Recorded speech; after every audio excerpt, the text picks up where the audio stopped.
Suena este riff de guitarra y como no podía ser de otra manera, llega Gonza Penas a Nunca Fuiste al Cine. Está desde Almagro a la Galaxia, nos conecta la música. ¿Cómo estás, Gonza? ¿Qué tal? Buenas, ¿cómo andan? Esta es tu sexta columna y venís con novedades. Vengo con buenas noticias en una época donde no abundan, así que... Serán bien recibidas entonces. Sí.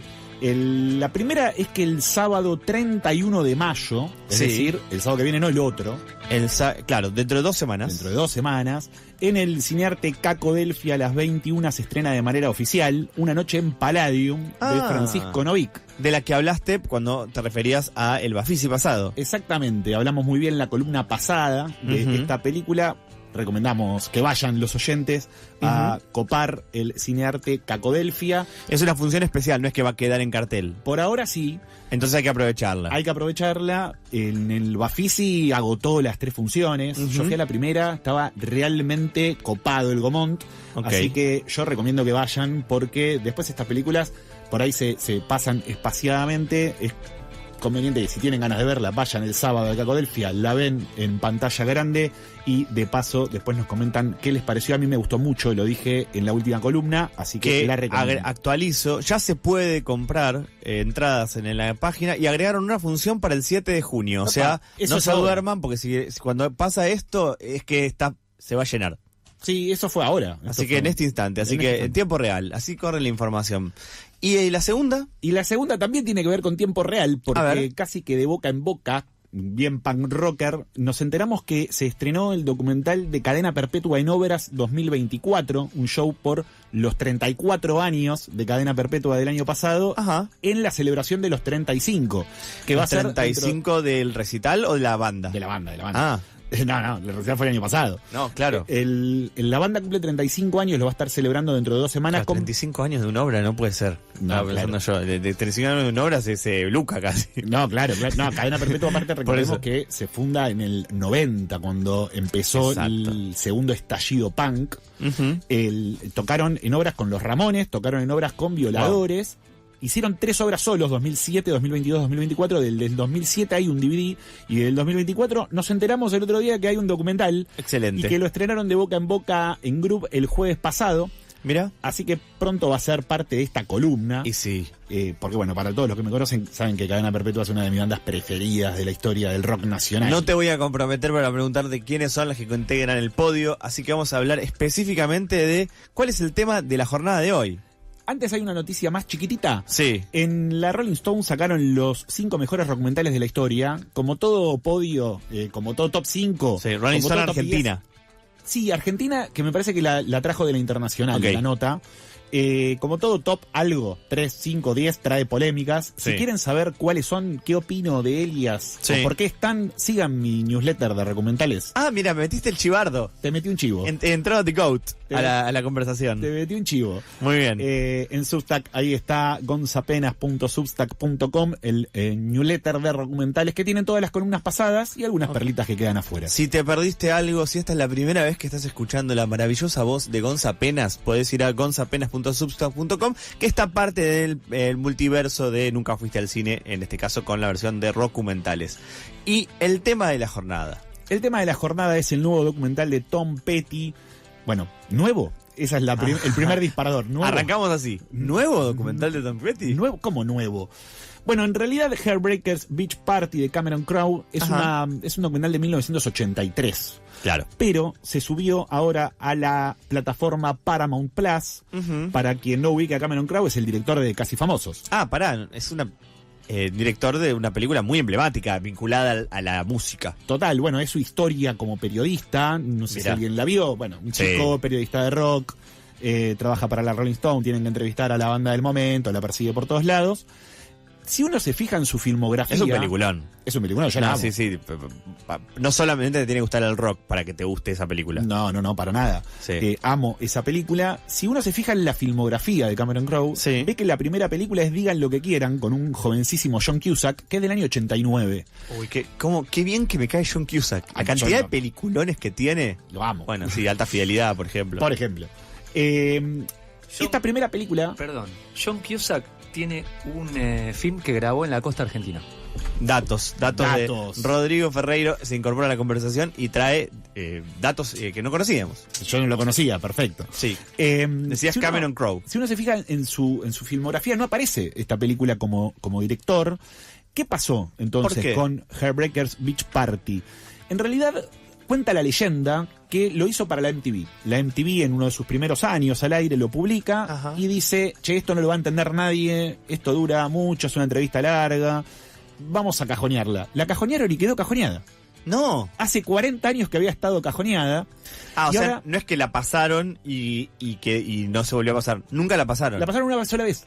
Claro, sí, como quien pasa el tape de los goles de la fecha del fin de semana. Totalmente. Y quedó ahí. Dijeron, che, esto no lo va a entender nadie. Listo. Lo agarraron y quedó en un cajón. Qué locura. Lo recupera Cameron Crowe. Recordemos que Tom Petty falleció hace unos años. Y entrevista a la hija. Y es muy fuerte, porque claro, esto aparece como un agregado. Lo que vemos en Paramount Plus es el documental tal cual salió al aire en el 83. Sí. Es sobre la filmación del videoclip You Got Lucky, el corte de Long After Dark, disco que me encanta, de Tom Petty del año 82. Por ahí no es el más escuchado de Tom Petty, pero a mí me encanta por mucho de lo que van a decir en el documental. Arranca un poco con Tom Petty tocando en vivo, muy... bastante influenciado en Bob Dylan, ¿sí? Una versión de Refugee muy dileniana, por así decir. Sí. Y después empiezan a contar cómo están grabando este disco y también cómo se empiezan a llevar con estos cambios que va a sufrir la industria musical a partir de MTV, los videoclips, cosa que los músicos mainstream no estaban tan acostumbrados a manejar. En todas esas discusiones aparece cómo se están grabando las canciones de este disco, que insisto, no es uno de los más conocidos de los Heartbreakers, pero para mí es una pieza fundamental de la banda porque es medio un parteaguas.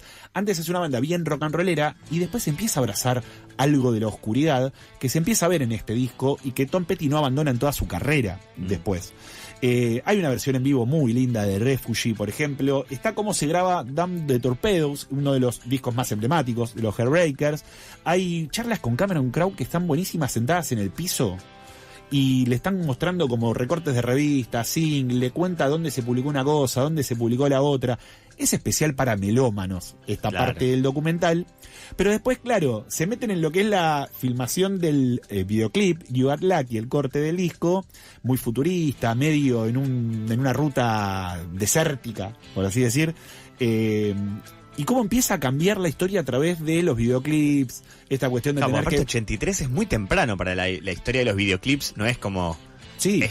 Ahí es cuando empieza como a despegar. MTV se había creado hace años, poquitos años atrás. Con lo cual, esta discusión nos empieza a hacer entender por qué también Tom Petty empieza a cambiar ciertas cosas de su banda, de su estilo de composición. Cuenta cómo compone las canciones, cómo tiene un cuadernito, le cuenta puntualmente cómo compone The Waiting, una canción que muchos de los fanáticos de Los Simpsons la tenemos por el capítulo donde aparece esa canción, donde Homero está esperando largo rato que pase algo, no vamos a spoilear el capítulo, y suena esa canción de fondo, y le empieza a contar esto, cómo es su manera de componer los grandes hits que tiene Tom Petty, porque es uno de los grandes cantautores y creadores de hits de la historia del rock a nivel universal. Hay tantos, probablemente tan emblemáticos, pero Tom Petty es uno de esos que no sabes que conoces tantas canciones hasta que empiezan a pasar la playlist y decís, claro, sí, las conozco todas. Totalmente, sí, Free Falling,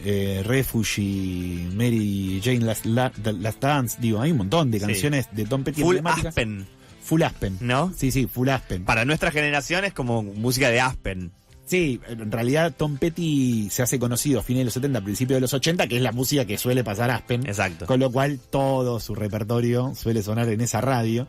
Y el outtake del documental, como decía al comienzo, es una grabación, una charla con la hija en el lugar donde charlaba con Tom Petty.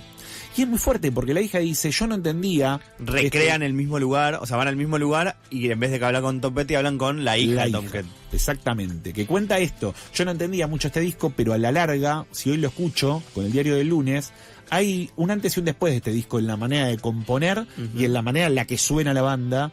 Y es cierto, por eso es uno de mis preferidos. Lo que pasa que uno no lo suele decir porque no está en el top 3 de discos de Tom Petty. Sin embargo, yo lo recomiendo. Bueno, primero que si no escucharon a Tom Petty, termina la columna y vayan a escuchar a Tom Petty. Sí. Si no vieron el documental, se los recomiendo porque es una buena manera de adentrarse en el mundo de Tom Petty. Hay otros documentales, ¿saben dónde los voy a enumerar? ¿Dónde? En el newsletter, síganme. Muy bien, gonzapenas.substack.com. Yo recomiendo que vayan sobre todo para también adentrarse en el mundo del rock en el pasaje de los 70 a los 80. Ahí pasa algo, yo lo dije cuando fue la columna de Dylan. Bueno, Dylan, amigo de Tom Petty, compartieron una banda de Traveling Wilburys allá hacia fines de la década de los 80, perdón. Pero pasa algo en ese pasaje de los 70 y los 80 donde a los músicos les cuesta mucho aclimatarse a lo que es la década del 80, sobre todo a los grandes rockstar. Claro. Le pasó a McCartney, le pasó a Dylan, le pasó a Tom Petty. Está muy bueno para entender ese pasaje del rock en los 70 hacia los 80. Yo recomiendo el documental y recomiendo que escuchen a Tom Petty. Bien, entonces teníamos este documental sobre Tom Petty, que es una palabra que más dijimos en los últimos 15 minutos, un artista emblemático, pero no es lo único de lo que vamos a hablar hoy, porque siempre nos deja Gonza Penas una vez por mes en su columna de documentales, joyitas de este género particular del cine y la música, para ver, ¿cuál es la otra? La otra es un documental sobre Wilco, I'm Trying to Break Your Heart, una película de Sam Jones. Wilco viene al país en 2 semanas, viene por segunda vez.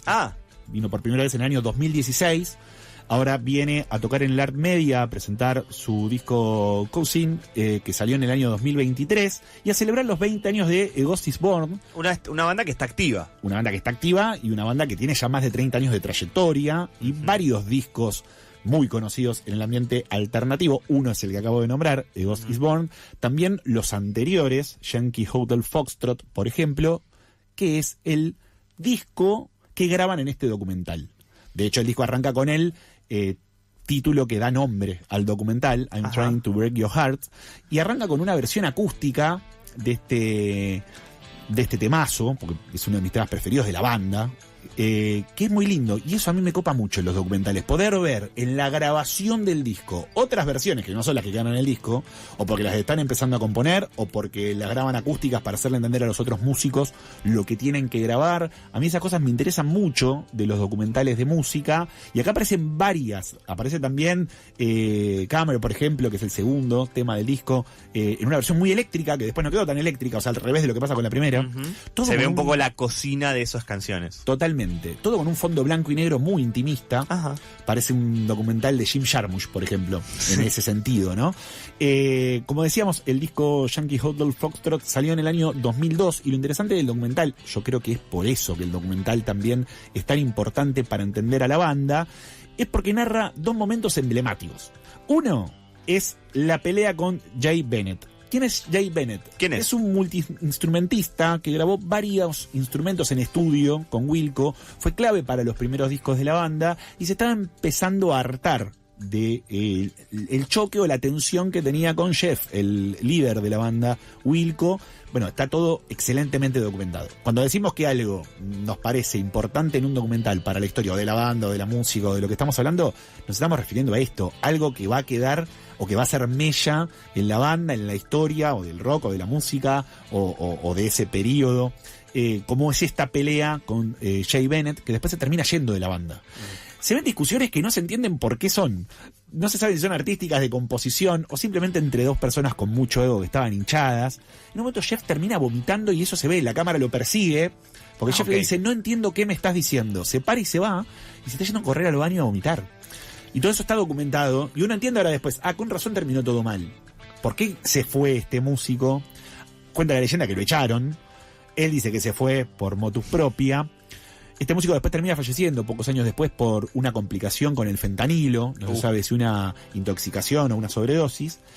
Entonces tampoco quedó muy resuelta esa salida de Jay Bennett de Wilco. Bueno, está excelentemente narrado en el documental, esta tensión, esta pelea. Y lo otro que para mí es lo más importante, y que es una duda que yo tenía hasta el momento de ver el documental, es qué pasó bien con la salida del disco, con la publicación. Porque es mi disco preferido de Wilco, este disco del año 2002. Y había salido en el 2001, yo leía en algunos lados que era del 2001, otro en el 2002. Bueno, son cosas que quedan en el aire y que después por ahí uno no investiga. ¿Qué pasó? Lo iba a publicar una subsidiaria de Warner, Reprise Records. Ajá. Terminan de grabar el disco, tiene que salir el disco y le dicen, che, ¿sabes qué? No me gusta el disco, no lo vamos a sacar. Ajá. Ok. Jeff dice, ¿no te gusta? Bueno, dámelo y lo cuelgo en internet, porque el disco es un discazo. Entonces se lo llevó y lo colgó en internet. Años tempranos del internet, aparte. Exactamente, 2001. Sí. Es que no existía Spotify. No existía, creo que ninguna de estas páginas de streaming. O sea, la colgaron a su página web para que la gente lo descargara en MP3 y lo escuchara. Por eso es que salió en el 2001. A eso se refiere la historia cuando nos marca este disco en el 2001. En realidad el disco fue publicado en el año siguiente, en el 2002, con Nonesuch Records, otra subsidiaria de Warner, que dice, che, pará, este disco está escuchándolo todo el mundo, tiene que salir no en nos formato quedemos afuera, físico. claro. Acá hay algo que si a los fanáticos, al menos de esta banda, les está fascinando, publiquémoslo. Y lo terminan publicando. Es una especie de victoria, al menos de Jeff, pero entiendo que de toda la banda, que termina diciendo, bueno, vieron que tenía razón, vieron que el disco era un discazo, vieron que le íbamos a pegar con este disco, al fin y al cabo. Y termina con una escena en vivo donde tocan varias de las canciones de este disco, que también está muy bueno porque para los que conocimos a Wilco mucho tiempo después, yo conocí a Wilco no menos de 10 años después.